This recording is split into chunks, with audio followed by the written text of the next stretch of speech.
मुंडा काजिम जट आखिरकार असल हकीकत के काजिम जट बहुत बड़े मसले फस गई है बहुत बड़ा क्या हकीकत है। आज दी वीडियो मैं थोड़ा दसावन वाला कि वेला मुंडा पीर ध्यान काजिम और उनका वालिद काजिम क्या इन्ना ये बहुत बड़े मसले फस गए। क्या ये वीडियो दे विच कितनी सच्चाई है और कितना झूठ है। आज दी वीडियो पूरी हकीकत दसण वाला।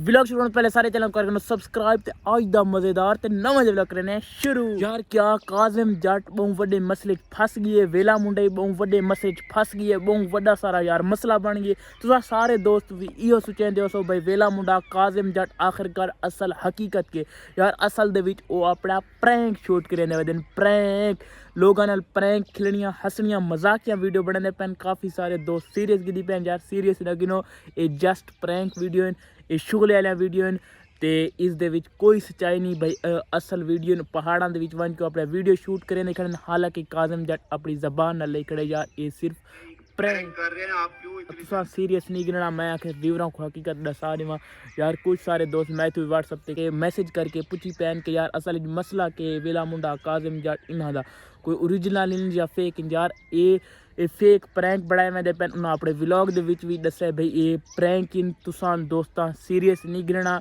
ये सारे प्रैंक इन कोई इस दे विच सच्चाई को नहीं भाई। सच्चाई ते काजिम जट नपा पियो मैं यार दसो अगर सच्चाई ते काजिम जट नपा पियो हो CCD वाले पुलिस वाले मर गए यार। ये सिर्फ प्रैंक है वो सोशल मीडिया ते आवना यार ये सारा प्रैंक है कोई इस दे विच सच्चाई को नहीं। Love you all guys. कोई कमेंट करना हो कोई गल पुछनी हो तो पुछ सकते वे।